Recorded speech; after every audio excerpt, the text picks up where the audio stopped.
High Vibe Nation is live. Welcome to the High Vibe Nation, where we have set out to raise the vibration of every human being on the planet. Your hosts on this journey are Sherry Gideons and Pamela Aubrey. So let's join them now in their current interview with a high-vibing individual.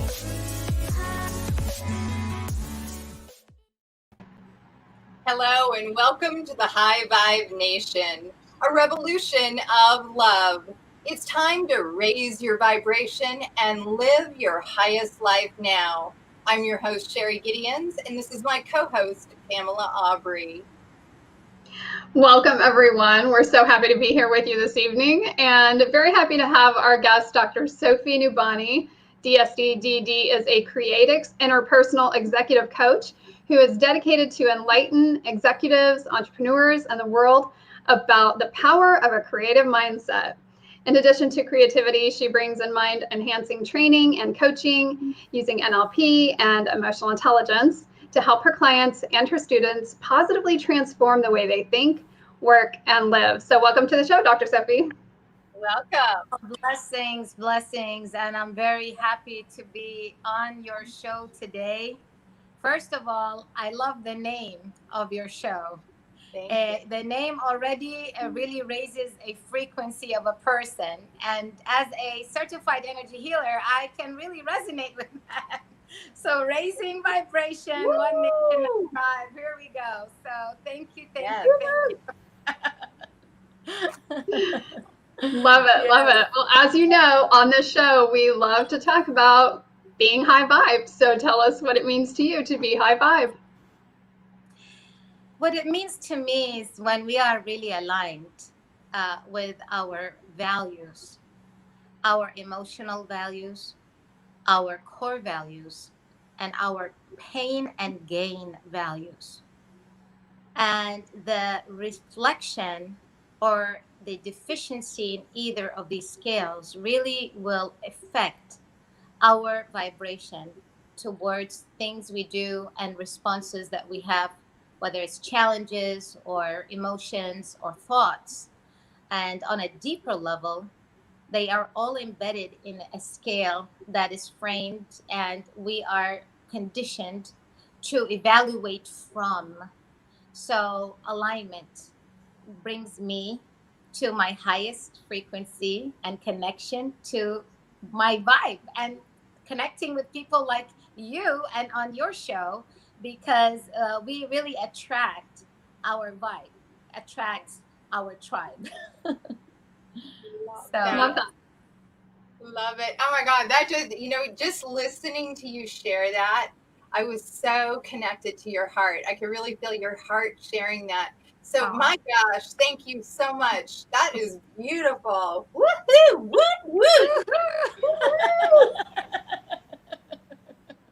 And by the way, laughter is one of those high frequencies that we can really share, and it opens our spirit tremendously. And we can really go further and really dissolve a lot of heart walls with laughter and humor and learning while we're learning, right? Right. Well, you know what? So start us out right there, girlfriend. Start talking about how you got into this business and how you yourself began to open up and awaken to the higher realization of vibrations and being in alignment with the true you, the truest self. Yes, I really believe that when the student is ready, the teacher appears. And we really receive a lot of what we need in just the divine order and timing. And so I tell a lot of people that say, like, I wish I could be like this person or that person, or I could just even meditate like that, Don't beat yourself up, because when you are ready, you are progressing towards where you need to be at the moment.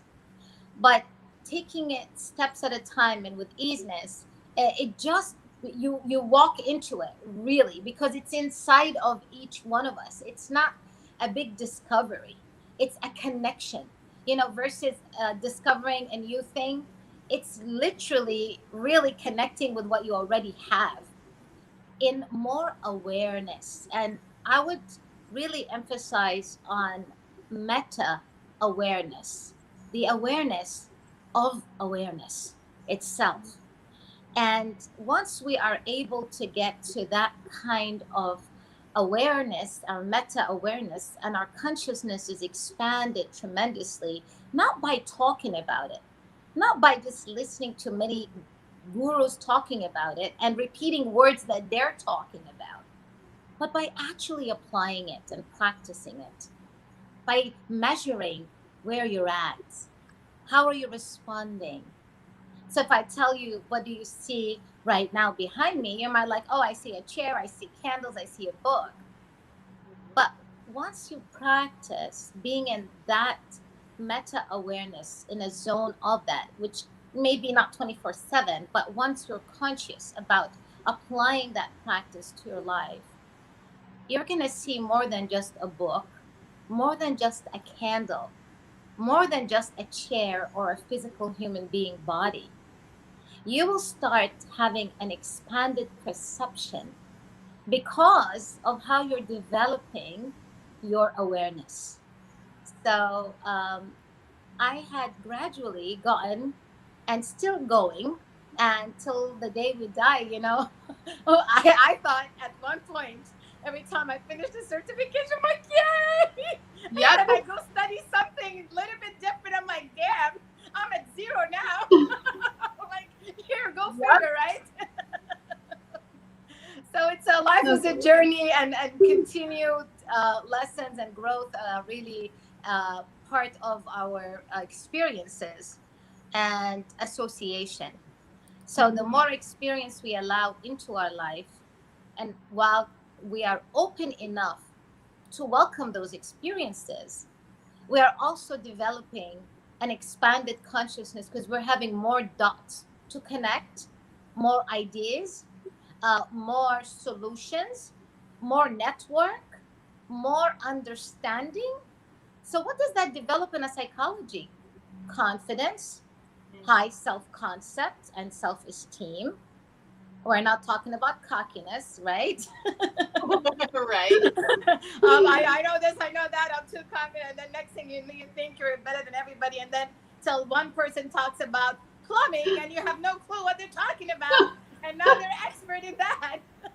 Exactly. So it was a gradual process with time and being open and being curious to being open.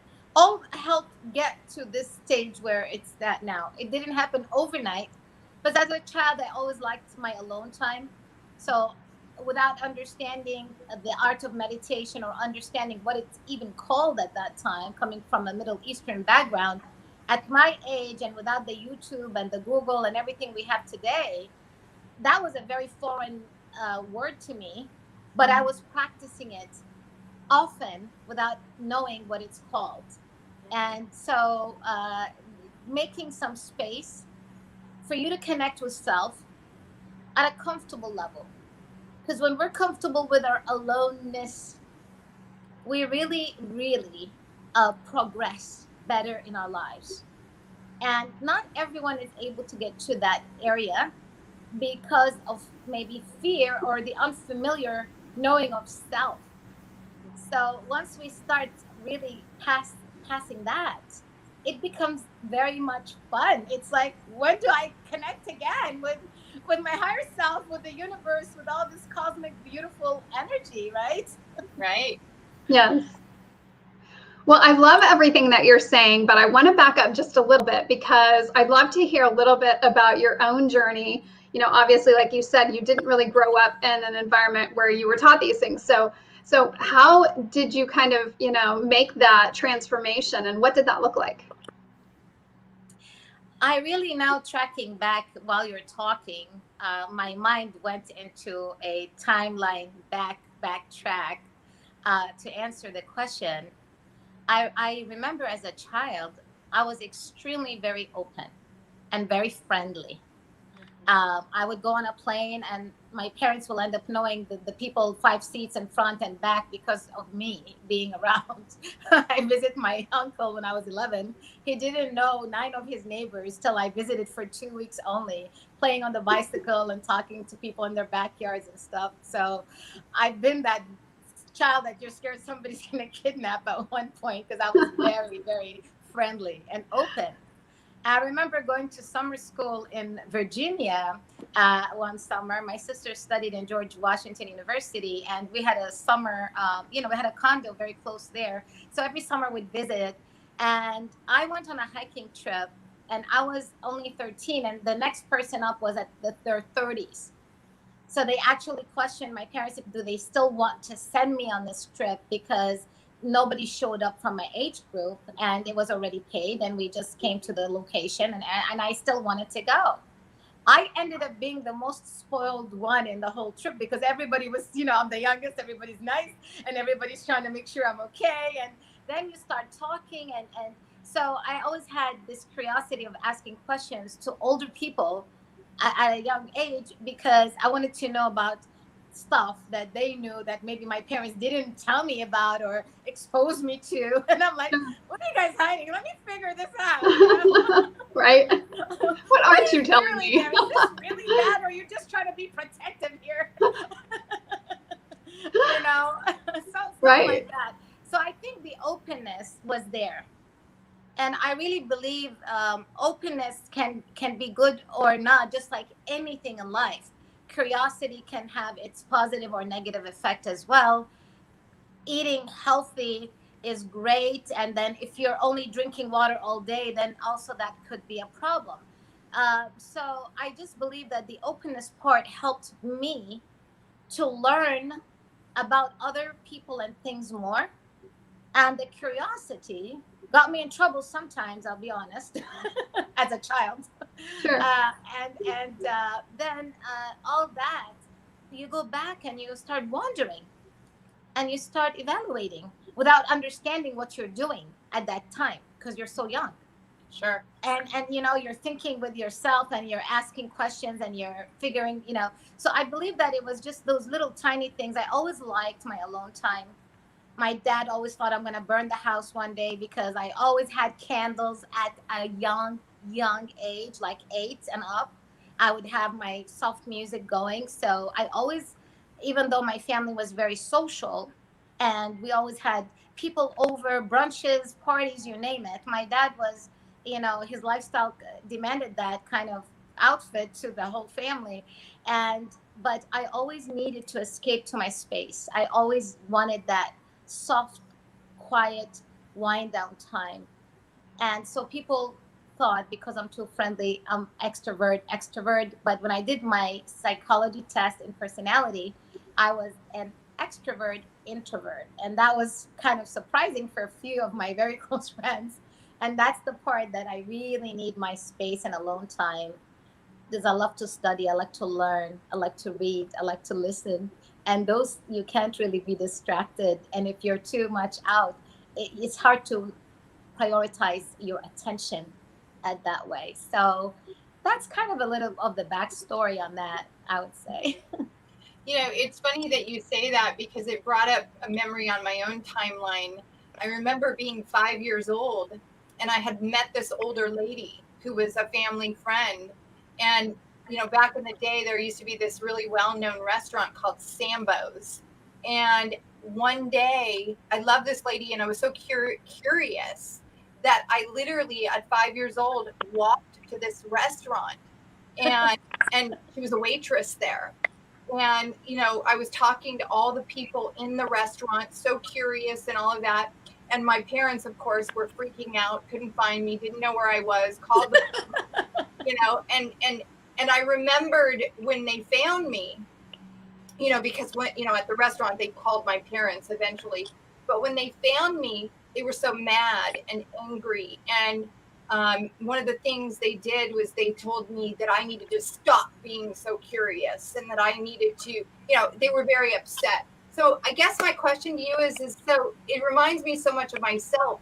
Were your parents and your family members encouraging of your curiosity? Did really invite you to be more curious and encourage that? Cheryl, you have to read my acronym Courage in the chapter on curiosity. I talk about a story when I was 5, like you. Oh, geez. I took my cousin and my neighbor's daughter, 3 and 2, Oh, wow. to the downtown place, walking for over 2 hours. Everybody was looking for us. I did get in trouble. My uncle finally found us, but it was funny when he said, I even said in the book at 5. So I have chills all over as you're saying that, because that don't story, feel bad.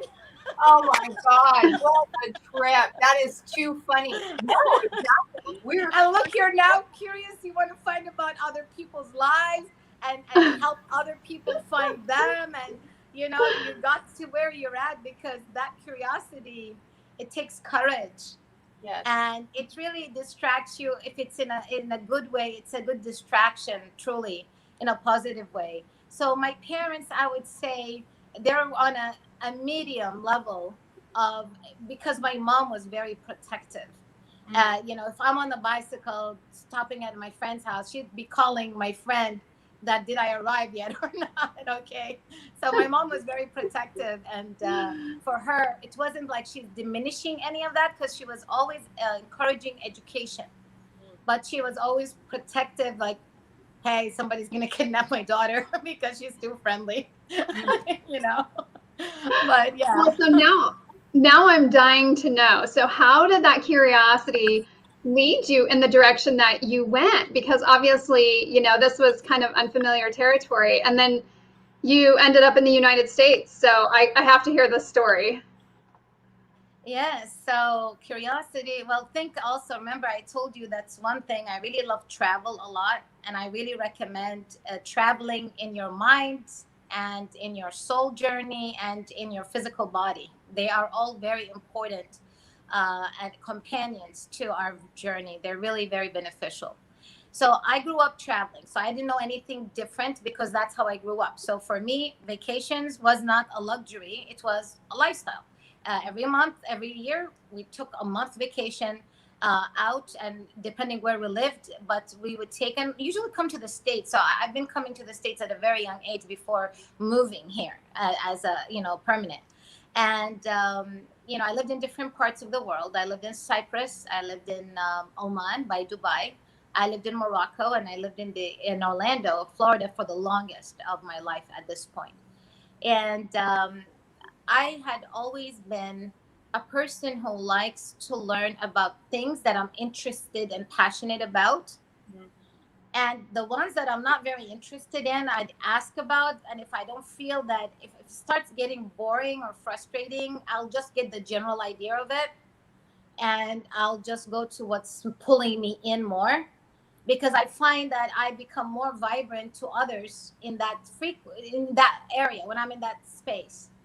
And so, for example, just to give you an example, math, technology was not my biggest excitement when I have to deal with those two. However, I'm able to manage to do things that I need to do for myself in that field.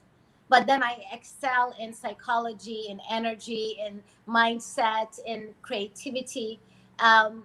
But so I just would say, discovering other areas is good. It changes the neural path in your mind so that you have more things to connect, and it really helps your memory recall and focus, and so many great things happen with that. But I don't push myself to the degree where it's not enjoyable. Because for me, my inner peace is so important at any level in everything I do, whether it's building relationships, whether even coming to a show. If I feel the vibe there, I'm not just going to come because I want to be seen or speaking somewhere. I really want to feel that my heart is with this group, with this audience, with these people, because there's something that I feel that they're doing that is good for humanity, that makes me feel vibrationally aligned with their call, with their mission, and what they are trying to also spread, and messages they want others to learn from.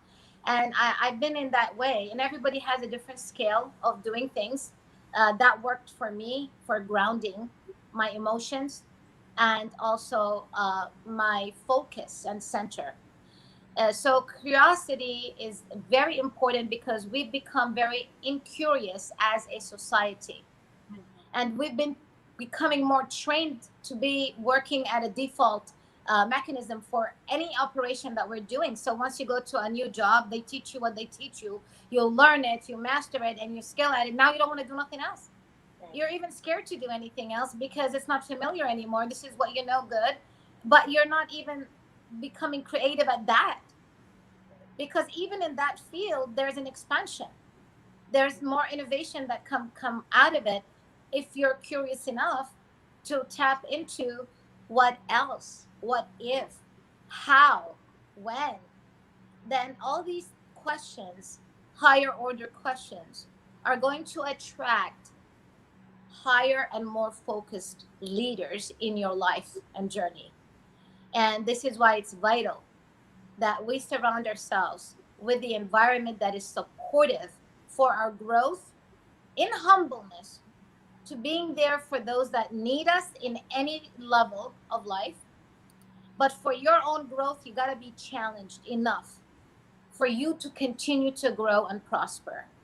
And so curiosity is a very good agent and very helpful for our living. And we need to encourage it more. Like Cheryl, like me and you, like having kids for us is like, my son could be as curious as he could, because I relate to that, because I was so brave and I was like always wanting to get into something, try something. And it all helps, it all helps. Oh gosh, absolutely. And that's why I love the name of your book, Optimize Your Creative Mindset, Unleash the Power of Your Imagination. And I mean, even that word unleash sparks a high vibration from within me, because it taps me into expression. And expression for me is what causes me to really feel that high vibe. Let's put it this way. My gift is to talk. Yes. Yeah. Yes. So tell us about that. Start us out about, where did the topic of the book come from? Where did the name of it come from? And then how did you go through the process of the information that you wanted to expand and bring forward to humanity?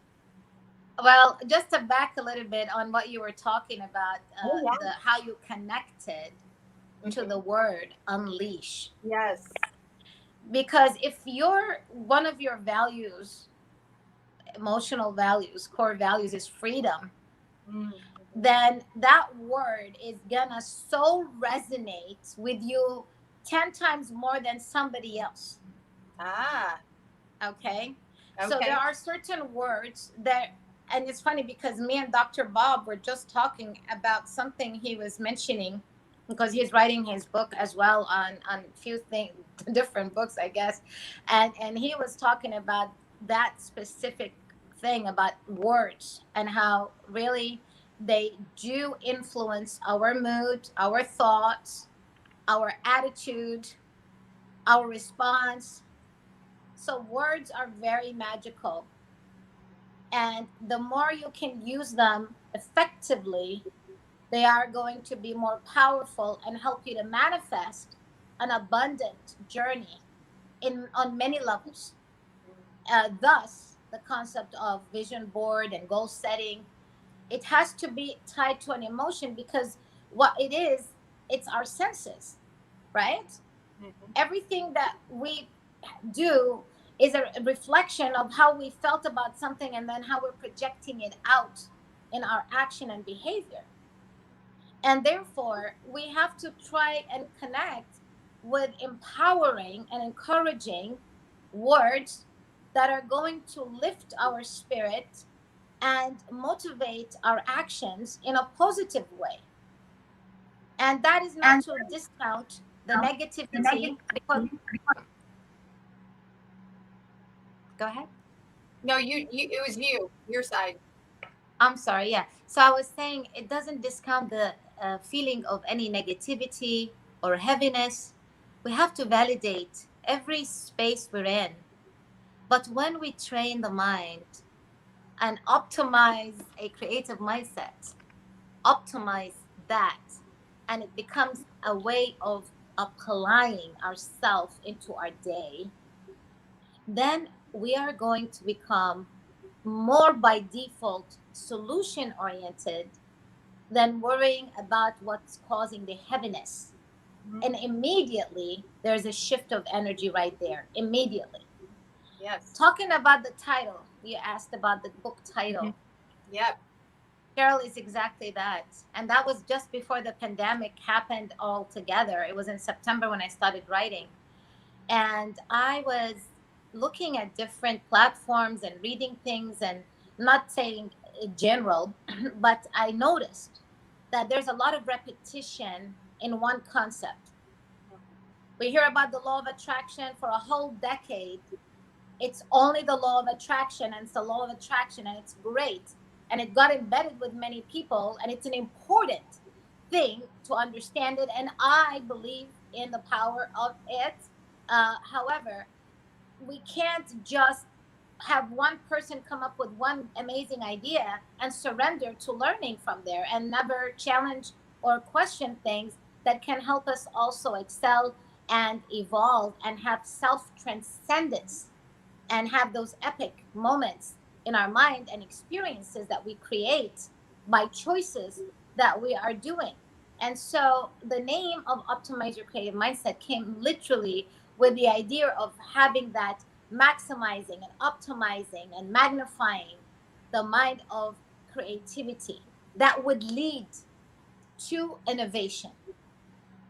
Because if I'm teaching you only creativity, we have a bunch of dreamers and nothing comes to pass, nothing.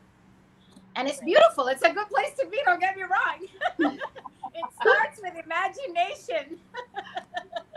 Beats the alternative, no right? action, there's nothing. Exactly. Well, and I really love that you're touching on this, because I would love for you to share with us some of the ways that people can actually do this and how they can apply this in their lives. You are into a lot of the energy and mindsets, right? And experiences. And so I really believe that we cannot isolate our self-concept, our self-potentiality, and our different bodies, our physical, mental, spiritual, and intellectual body, away from having a true, whole, good manifestation on healthy foundation and levels. And what I mean by that is we heard of many creatives, unfortunately, that took their lives away because they got into a place where it was really dark and they're creative, but creativity with no meaning and purpose can be very void, and the journey could be very lonely to the soul. And this is why I always encourage, people to connect, to collaborate, to high five. You got there. Yeah, these things, you'd be surprised how important they are to your psychology in many levels. And so some of the tools, and the first I start with is the thinking style, and bringing up a lot of different thinking styles and allowing people to know, like, depending on the project that they are doing or wanting to do, there's general, but there's specific that are going to help maximize its effectiveness by applying certain thinking styles at a certain stage of the creative process. And unlike the myth that creativity is a right brain thing, it is really truly both sides of the brain working together for you to get the results, that you're not just a dreamer and you're just imagine. We hear many people talked about so many dreams they had, but nothing came to pass.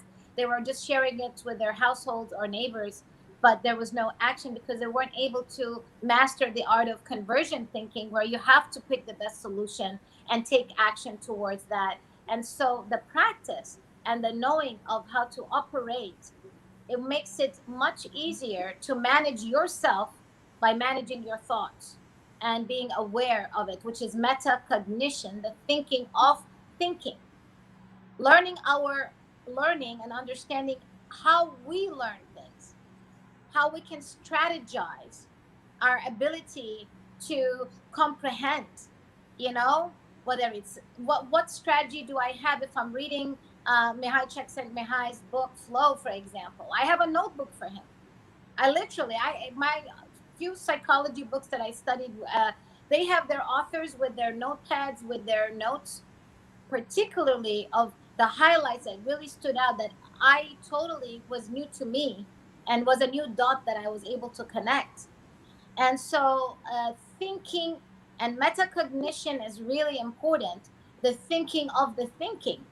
So think of your brain, and you have your higher brain right there, and you're able to be more aware of how you work with that. It's very powerful. And so one of the tools is definitely the thinking styles. I talk about mindsets, and I bring up to 33 different ones, and many people are familiar with few, but not a lot of them. But they all boil down to two main foundations, which I love Carol Dweck's Fixed and Growth, truly. But by understanding the different ones, assessing where you stand, measuring where you are, is very healthy for you to progress and get to a creative mindset, because that's the only way that you can evolve from where you're at. And then there is creative storytelling, whether the stories we tell ourselves or we tell others. And there are some amazing contributors in the book that have proven their success over and over again, that share their stories, and they're positioned in just the area of an important information. And this way, people can anchor better with stories are better than evidence and facts for people to remember and recall the message that you're really trying to deliver. So there's 14 amazing contributors in the book. In book one, it's a 3-book series. And in book one, there are 14 that, if I don't want to tell their stories, because then I'll take away from the uniqueness of what they shared. And especially when I found out that some of these people who have their own shows and TV, like big shows, have not shared stories before, and this was the first time that they shared it to the book. And that was like an honor. Like, that was a surprise, because I didn't ask them, hey, tell me something you never said.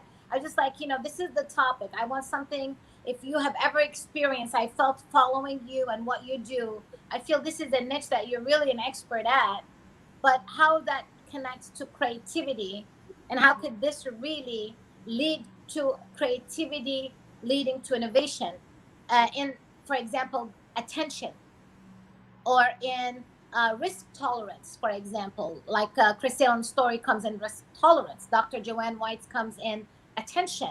Dr. David Friedman comes in the mindset. So Dr. Bob showed in the thinking styles. So everybody, had shared something. How about creative cooking with Dr. Shanaz Nancy? I mean, that was beautiful. And I haven't read anything like that. But when I told Dr. Shanaz, I'm on thinking styles, I need something on abstract, this, that, are you able to maybe tell me a story of how your process of doing that? Like, the way she presented it was so unique. And so it is so cool. And then Miss Pat Rogers, for example, and how her journey from being in corporate all her life and being a successful entrepreneur hosting events, and she's doing amazing, including a pandemic. She was able to transition immediately online. But it is from those real people. Davy Williams, for example, about his seashore and golf combination, synthesizing those two things. And when I talk about creative synthesis and synthesizing, and then you have a story, it's going to be easier for people to really connect with what the teaching is about, and will give you triggers and anchors that you can really go to, and it'll be easier to recall those things. So things of that nature are really in the book to help optimize the acronym C.O.U.R.A.G.E, as well as the yin and yang vision action dream board. This one part of it was channeled, so there's something really cool about it that is different than the regular way of doing things. And I created a new global concept, and it's called the Circle of Creative Masters. And it's an institute online with certification programs. And it's very unique to who attends and how it is conducted. And it is a vision that I really love to see expanding in the world because of the diversity in it and the interfaith harmony being so applied in it, and the multiculturalism being very active in it, allowing people to really connect with a creative mindset and to be focused on that more than anything else. And then we can bring so much great um, you know, new ideas from your world, from Sherry's world, and then from my world, and we're from totally different backgrounds, and it's really cool. So those, and then the last bonus chapter, by the way, is all creative techniques that some haven't heard of before, because I had people, asking me questions, and so it is really cool to have techniques that you can actually take and use, whether you have a group, organization, company, because this is really done for entrepreneurs, leaders, executive leaders, and companies, businesses, and that's going to really be something that they could use for their whole team, and it's fun at the same time and effective. Yeah. So let me ask you a question for a second. How does the creative mind actually work? And then we also I'm going to post it up on the screen. So my question is, how does the creative mind actually work? And then Cindy's asking, do you think the amygdala causes issues as you begin to grow? So you see it up on the screen, the question? Mm-hmm. The amygdala, what is it that causes? I didn't hear I can't see. She says, do you think the amygdala causes issues as you begin to grow?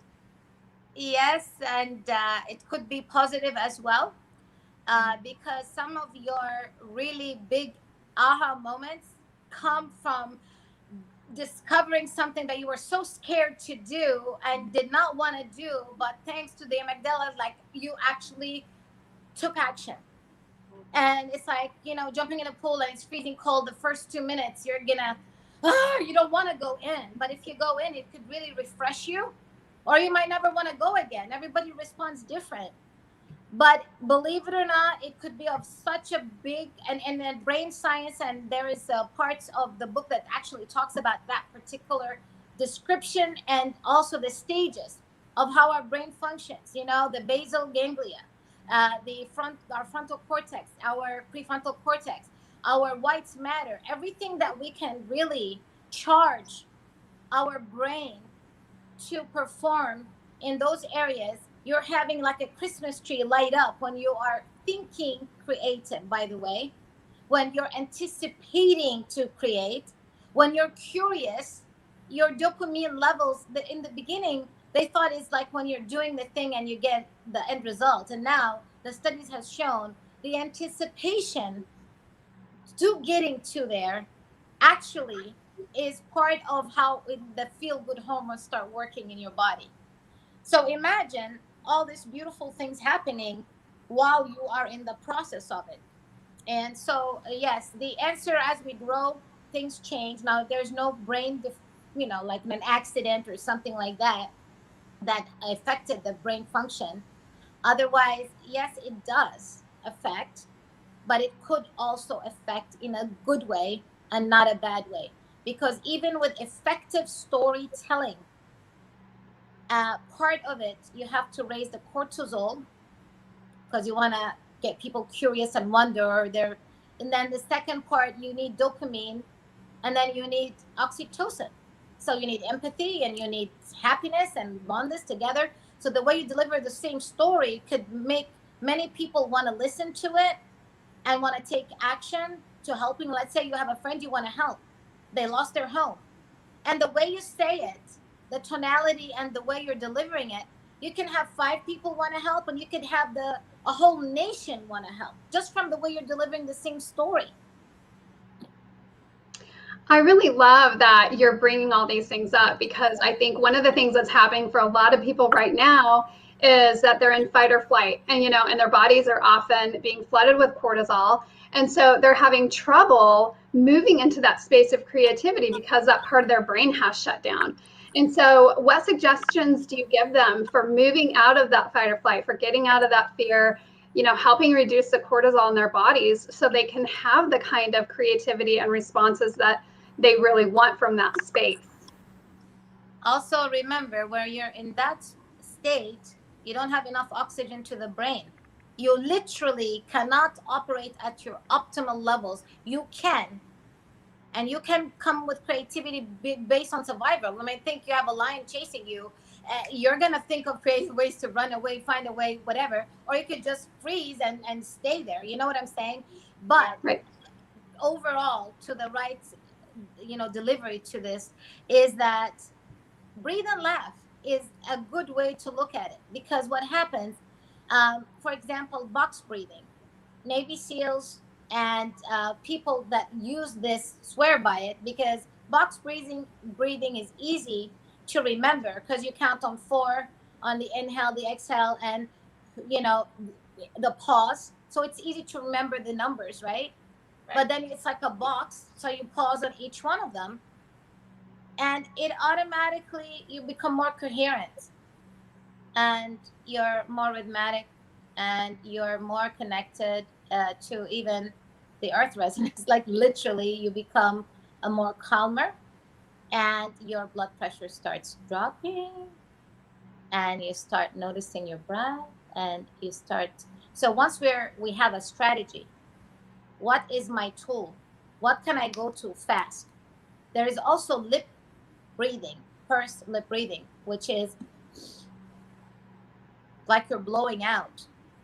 Now that has actually been proven to be even healthy with people who have lung issues. So people in COVID time, I think that's a very good breathing technique, which is, I have all those different gazillions of different breathing ones in the book, because I wanted something that, what if somebody has a lung issue and they can't do different breathing? What's the safest that I can say? I'm not a doctor. I can't prescribe or, suggest things other than, you take it. And if it resonates with you, ask your doctor if you have health issues, obviously.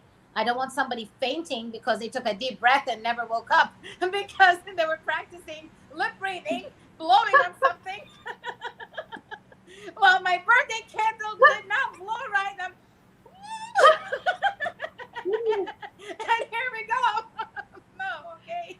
Let's hope they pass out or something before that point, right? Right.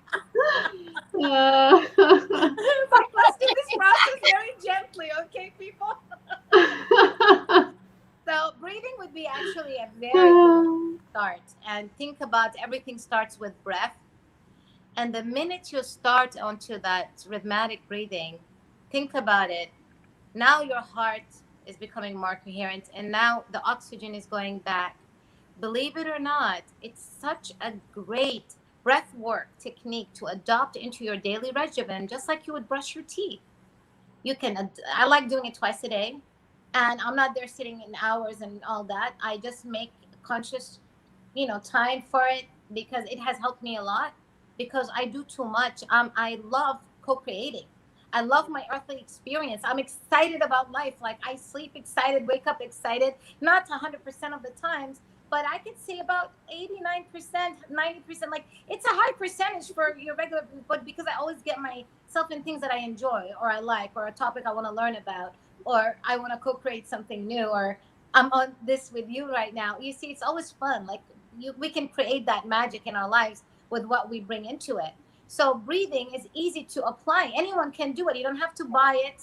You're not spending money. It's just really spending your attention and your energy on self, and becoming more aware of that. And of course, like for me, I love to meditate. I love to clear my energy. For me, it's like a habit. It's something that automatically becomes a habit, so we can rewire and change the patterns of our brains to new habits that are supportive. And there's something really beautiful that comes out of it. Your thoughts are more clear, and so many times you're going to come to visions that were not available before, and they become more clear to you. And once you start becoming more and more practicing this, what happens is, even you're walking, sometimes you start seeing, it becomes like almost you're meditating in most of your day in a different way, whether it's through work or through truly mindlessness, and mindfulness activity applied. So those would be tools to kind of help to get into a start of it. The environment is very important. And I will have to say creative attitude is the start of it. You see, once you really commit, I want to add more creativity, more flavor. More creativity to your life is more zest to your life. More creativity to your life is more aliveness to your life. More joy. You feel you are living. You don't have to be defined by everything else, You feel it. Yes. Right? Absolutely. I love that you're sharing so much of that. And you mentioned, at the beginning, and I've just been dying to ask you, what is the acronym for courage? Because you bring up courage a lot in your book. And I want everybody to be able to hear what that's all about. Sure. So the C stands for curiosity. And in the acronym, it's about 30 pages, by the way. So you have to know there's a lot of research, study, stories, channeling, and evidence all together on every one letter of it. And so there's different types of curiosity. There's different types of attention. And understanding that, you will apply it better. So the C is for curiosity. And then you have the O for openness, and U for uniqueness, R for risk tolerance, G for gallantry, and E for energy. And it's explained, including some stories that are amazing, to really get you to really see how did this person's gallantry get them to creative bravery and courage and have their work into the world and so forth. How did this person is mastering their energy and different types and the techniques and the tools. Book 2 is more on spirituality. So there's a very lightness on this book 1 in that area, in the energy part, because you have a whole book for energy itself. Like that I cannot say 2 pages or 3 pages will give it a fair distinction, but it will give you a base to assess, a tool to start from, and you can develop and so forth. So the acronym COURAGE really brings traits of creativity that are going to be empowering and give you the courage to stand grounded into your creative dreams and visions and association and collaboration and communication. It really does, because when we understand things, there's another level of enjoyment to the same thing. I can talk to you now and I see you and I love your vibes. But imagine we have a heart-to-heart talk and then we develop and more. There's another whole level of joy that comes with that understanding and knowing. It's something happens naturally, because remember, nature, laws of nature, invite for curiosity, because that's why you don't know when exactly, what minute you're going to be born and what minute we're dying. We don't know exactly 100% tomorrow what we could expect, like we just experienced with the pandemic. Although we plan, and we could plan very nicely, and we can still, during tough times, still find our magical hideaway in space so that we can anchor to. But the truth is, the laws of nature invite for curiosity. And when we stop being curious, we stop living, period. Because that's the nature of how we were created. Did you know if you were a girl or a boy before you came out and somebody gave you a name and told you that those features will represent a name of a lady or a man and so forth, like that? So it's part of nature. So anything close to nature in habits, wisdom, and application and process will help us understand ourselves and others a lot better. Repeat the A for us really quick. We have attention. Action. Okay. No, attention. Oh, attention. Yes. Because without attention, you can sit there and designate time all you want for a project. You can collaborate, but we need your part, whether you're doing it solo or with a collaborative person, your attention has to be prioritized. And unfortunately, we don't have a surplus of it.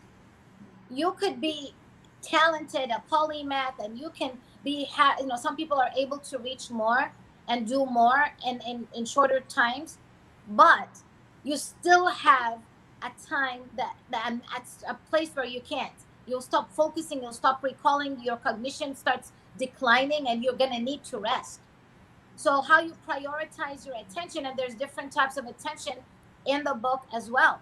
And once you understand those ways and how to apply them, see, for example, when you're studying, right, or you're focused on a project and you get disturbed, it takes you up to 25 minutes to go back into the same flow or close to where you were. 25 minutes. So you get interrupted with a notification on Twitter or an email or a phone buzz, and you're in the middle of writing a poem. It could take you that long to come back to that space. That's why, and you're mostly saying it's between 50 to 90 minutes, depending on the people, that they can go at one time. That's why classes and events, if you notice, they break up at around an hour time, because that's mostly like for the cognition of the people, that they really can be there and present the most. But when you're interrupted, it takes that long to get back on track. That's why when you're into trying to accomplish your goals and you're aware of that, you're going to do time blocks. And when you do time boxing, you can monitor your progress better, and you're less interrupted, and you can speed up your progress. But if you're going to be like, oh, I want to be in service all the time, I love doing that. So if I don't do time block, I will never accomplish anything in my life, because I could live and die, and time goes into itself without noticing the time when I'm in service, because I love it. But there has to be time blocks to really get us to think. By the way, you mentioned something about creativity in new box thinking, which is inside and outside the box. You got to think in a box and outside to really assess and measure properly.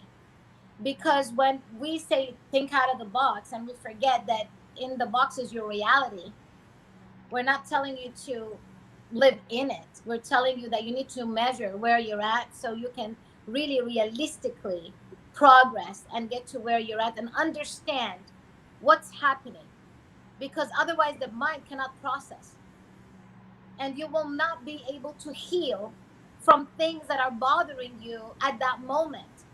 So we need to have that creative gallantry in our spirit, so we can understand what's happening, no matter how hard it looks or seems, in order to help ourselves to transition and transcend a situation properly.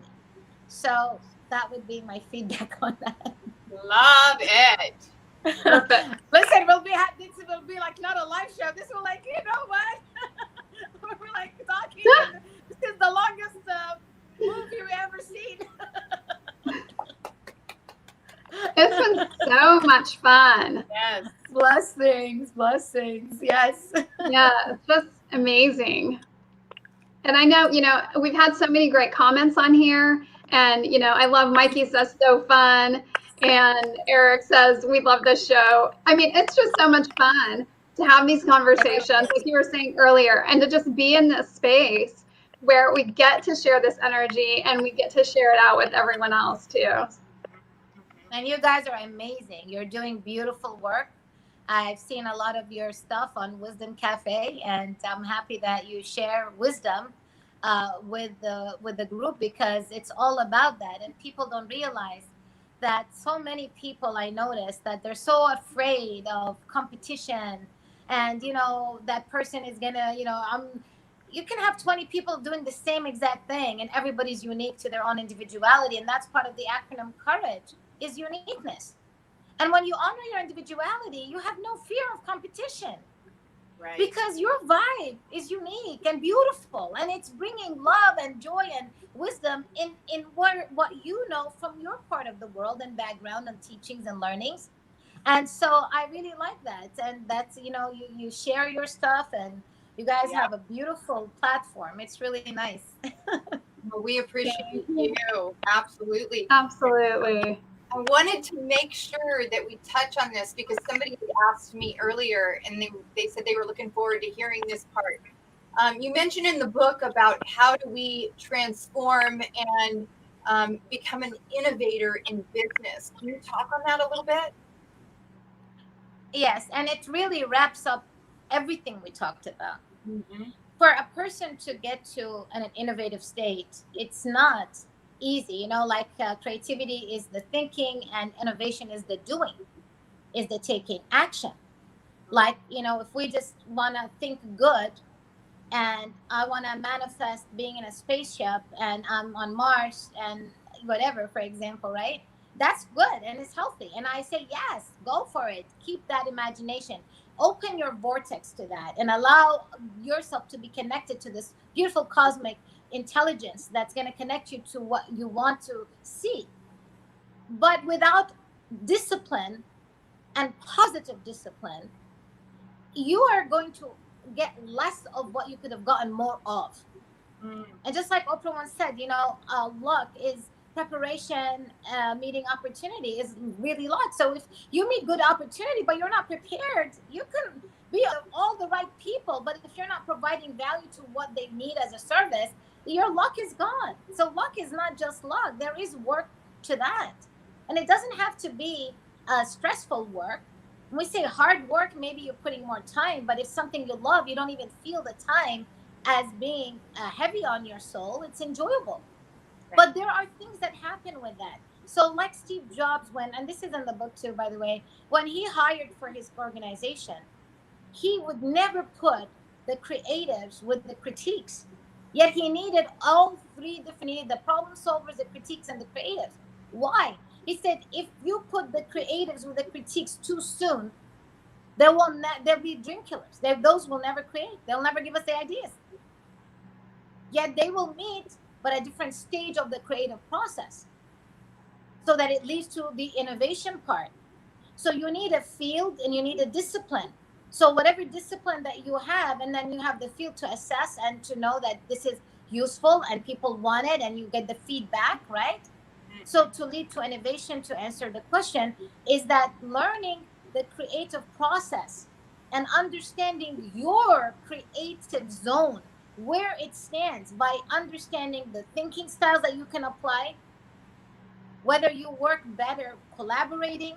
Individual creativity is great, but even if you do something alone, believe it or not, the process of getting to action and manifestation requires collaboration, even if it's not their name on it, or whether it is the person who's buying the merchandise to put it on Amazon for you to sell it, or whether it is your book, you have a publishing company that is going to upload it, or many different areas. You still are collaborating, but maybe not directly in the sense of it where this is our joint venture with names on it identified, but it's still collaboration.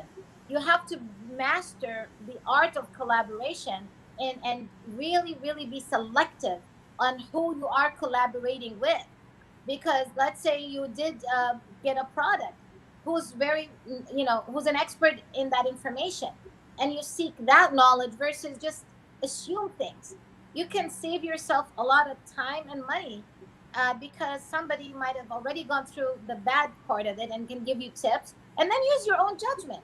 Because I always love to build our inner compass. We have to trust ourselves. We have to build the confidence in self for things to really be beautiful, and know that you will receive what you need, and feel in that power, walk with it. However, be also wise, be curious, ask questions. So if somebody else has done it and done it right, you're not copying them, but you want to know what worked.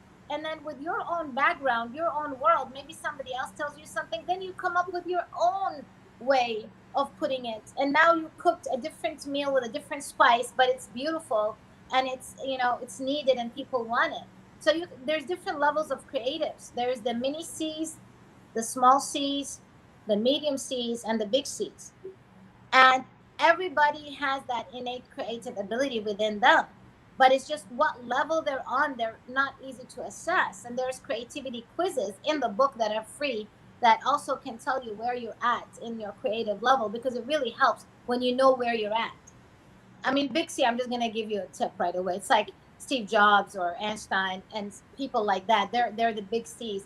But a lot of people on a medium C is professionals that get paid for what they do. They are acknowledged, they are known, they're recognized, respected in the industry, and so forth.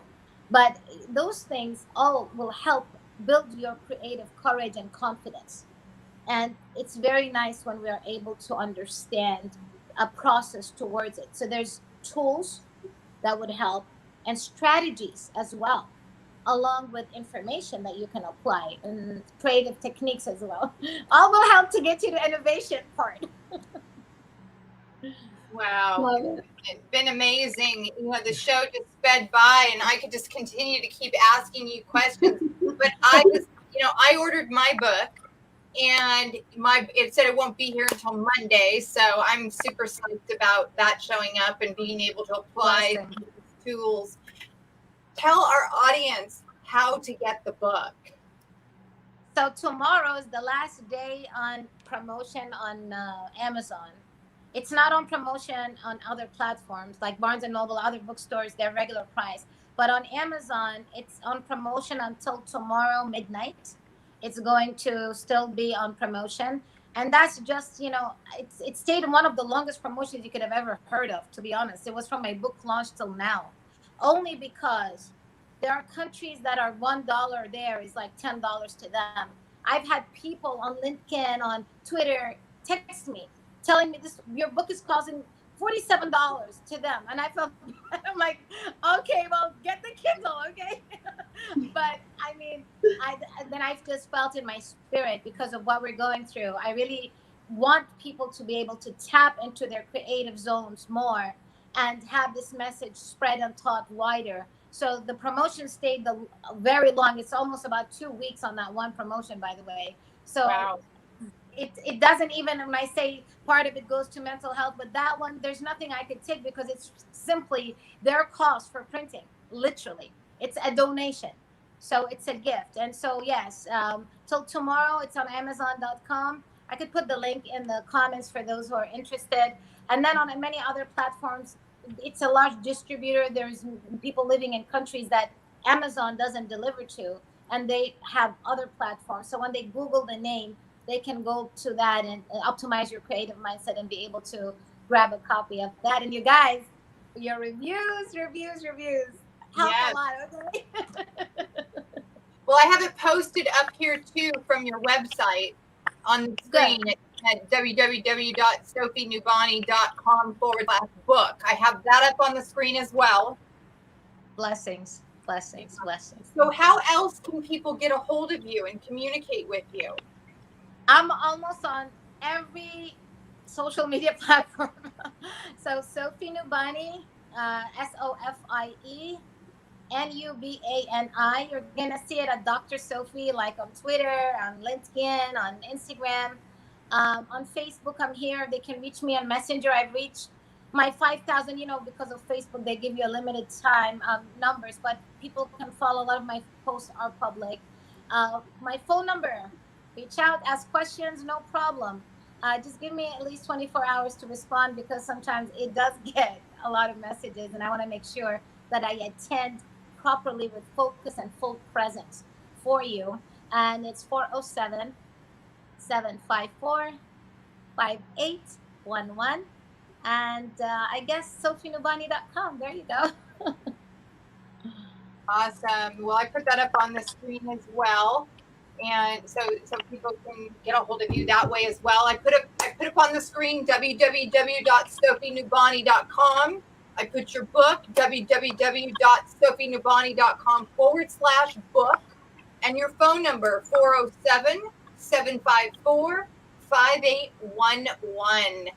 And we want to thank you so much for being here with us today. This has just been an amazing, amazing show with you on it, and we're super grateful for you. Listen, your presence and your energy and your vibes, believe it or not, I feel it.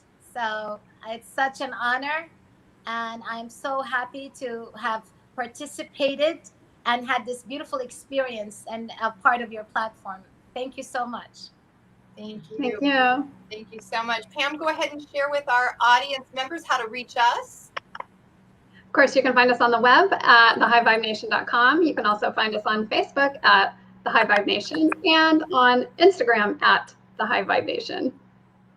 Wonderful. Well, we want to thank all of you for sharing out on your Facebook profiles and telling people about the High Vibe Nation. Come on to our Facebook and like and follow us. We're always posting inspirational quotes and information on our upcoming shows. The guests that we have are pretty amazing.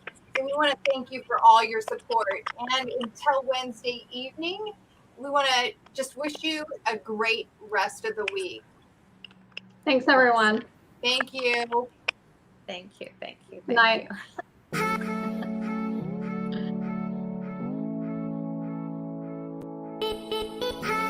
From everybody here at the High Vibe Nation, we want to say thank you for choosing to raise your vibration. And of course, please like, share, and subscribe. If you need to find us on the web, check us out at www.thehighvibenation.com. Looking forward to seeing you on the next episode, and keep high vibing.